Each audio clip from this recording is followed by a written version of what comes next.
it's certain leadership qualities that are entrenched in an individual. They just know how to lead. Some are actually acquired over the course of somebody's lifetime through trial, tribulations, through ups and downs, wins and losses, heartbreak, whatever it may be, to kind of be that leader. And so it's not just one quality. It's not just one way.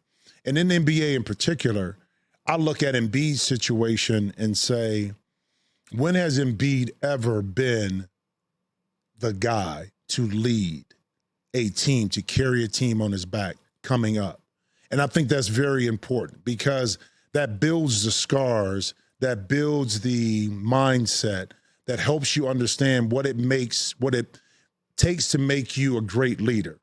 Because if you have to carry a team at a young age, you know what comes with that, how to handle the press, how to handle the locker room, how to deal with coaches, how to deal with players, how to speak with each individual differently, how to handle yourself through the good times and bad times, and how to display that and communicate with that. If you don't go through it, then it's hard to really navigate your way once you get to the spotlight, which is the NBA. So at Kansas, he wasn't really the leader. He didn't carry the Kansas Jayhawks. He didn't play in the tournament. When he got to Philly, he was out because of the injuries. And when he finally came back, because of his enormous talent, all this got thrust upon this young man who was still going through the maturity stage of, one, just getting back on the court, but two, being the best basketball player he could be, and then three, being the face of the franchise, meaning that now you were the go-to, the in-between between the players, the media, the NBA, international, whatever it may be, you were the guy. And that's a lot of responsibility. And to me, Joel Embiid never understood, and that's okay, what being a leader really is, because he didn't have to carry a team. And I say that, look at a Steph Curry. He leads in a different way. He leads more by example. He's probably not the most vocal player because Draymond Green is. But because he had to carry Davidson on his back when he was in college, he understood what that came with being the face. He understood that he had to answer the questions on games and on days when he didn't play well. It wasn't always when things were great that now you could be in front of the camera and everything was A-okay and you can answer the question. You got to answer those questions when things are not going well. You know, you got to be mature enough to understand how to navigate those waters. But only when you go through it consistently do you build up those scars and you build up the repetition in order to go through that. And to me, Joel Embiid never has been able to do that. And that's not a bad thing. So early in his career, when he was kind of immature on some of the things that he was doing, whether that was through social media, how he responded through, different press conferences before or after a game, a lot of that was his still growth as not only a basketball player, but just a man. Growing into that. And then the added responsibility of carrying the burden of growing the Philadelphia 76ers. So when I look at leadership and I look at what's happening in Philly, and you got to put some of the blame on the organization too, because at a young age, they kind of gave him everything, the keys to the car.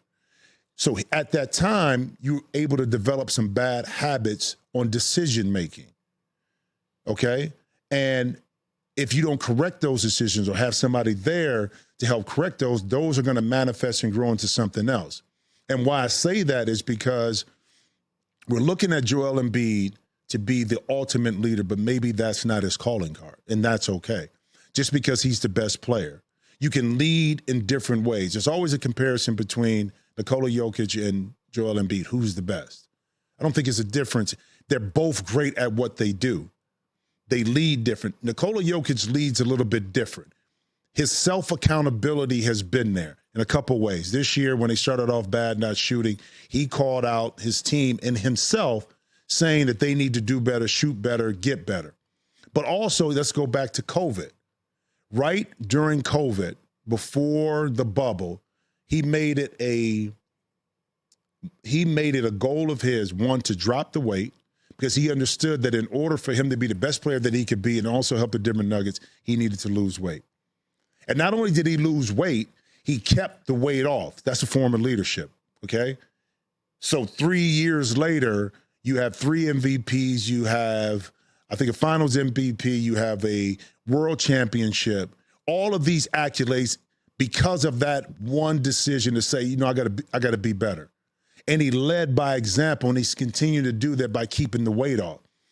To me, Joel Embiid hasn't made that dedication. He hasn't made that commitment. It's the reason why he continues to get injuries, or the injuries manifest itself, because I don't think he's dedicated himself in the offseason. And this is just me being a basketball player and watching from the outside and watching his body at work, because his talent is unquestioned.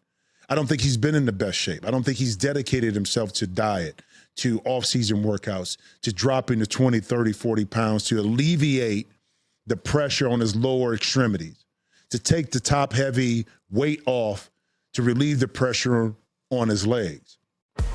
Check out new episodes of The Jim Jackson Show every Thursday. Watch on The Rich Eisen Show YouTube page. Follow the show on Instagram @Jim Jackson Show, or listen wherever you get your podcasts.